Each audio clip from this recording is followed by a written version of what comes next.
Hello everyone, welcome to this Antonin session with Chirayata Chakraborty. Chirayata came second in our recently concluded Tagore Award for translated fiction from Bengali. Congratulations, Chirayata. Thank you so much. So it is wonderful seeing your translation, and it was really praised by the judges as well. But the question I want to ask, I mean, I know that you are the daughter of a famous poet. Your mother is a renowned Bengali poet. So, are you a poet also, or is translation is your first love? I was a very young child. I have had an affinity for writing. At first stories, and then eventually poetry. Like I would write like small poems, and I feel like poetry is more spontaneous, and uh, I'm not a very patient person when it comes to writing. Um, so I prefer to write poetry, and I write poetry once in a while, but I don't think I would get them published just yet. Like, I'm not sure about that, but yeah. So, how did you pick up translation? Um, I feel like as a child growing up in a very globalized world, and like after liberalization, I feel like my generation's life, and to some extent also the generations before me, our lives have been imbibed with translation. While I was growing up, we had on TV, we used to watch like so many American shows and movies and cartoons, and they were sometimes they were translated to, they were dubbed in Hindi or Bengali, and even like personally, most of us have grown up learning more than one language, like Bengali, Hindi, English. So I feel like even as a child, there was that continuous like translating things in my head at all times. And even when I wrote fiction or poetry, I always wrote in English. But I also enjoyed Bengali, even though I couldn't write in it. That's an important part of my, me taking up translation, because I like to write in English, but I also love to read Bengali. And, like, so professionally, I mean, not professionally, but I actually started translating from text to text after in 2018, when I went to Detroit with my mother, and I went to the Kathamala literary conference. And on day 2, I think there was the translation session, and there was a game where we were all given small chits. Which had one line of lines of poetry on them, and it was either in Bengali or English. And I took one Bengali poem up, and I translated it, and people liked it, and I was like, okay, that seems like something I can do.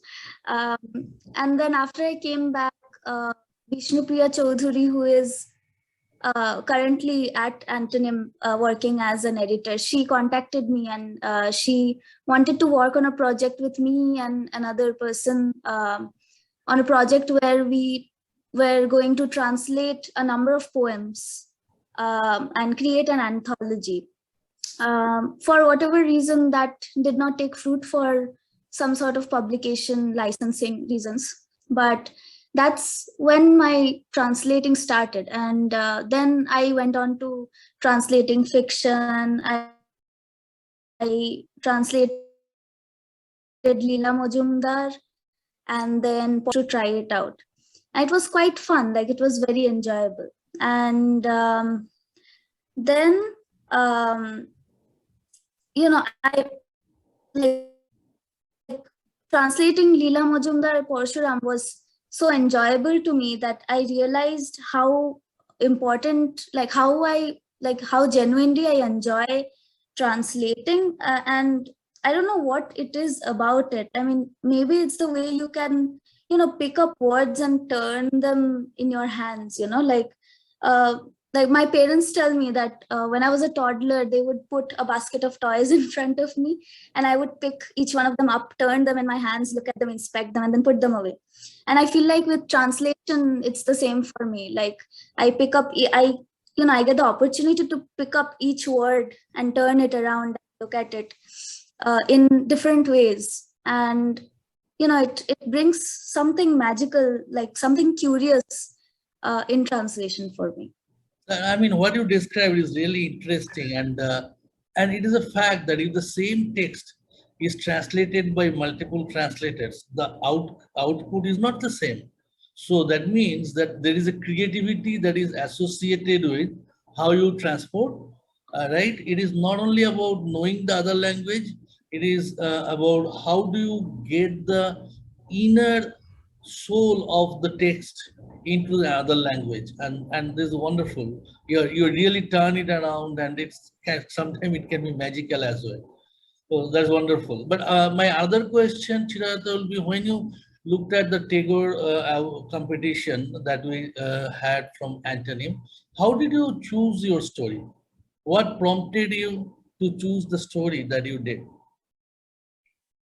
Is there any particular process you think in terms of selecting the story?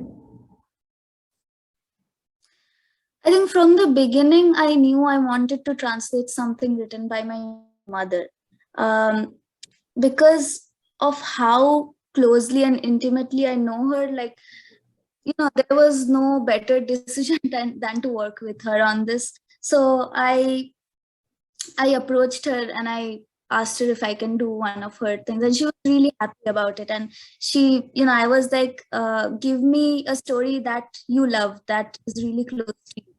And that's when she gave me Brikho Purush. And I remember, like, as a child, I always felt such an emotional charge in her writing. And, I honestly, as a kid, I was quite uncomfortable with it, because I would always say, I would always ask her, why do you write about blood and pain and snot and phlegm, and why don't you write about nice things?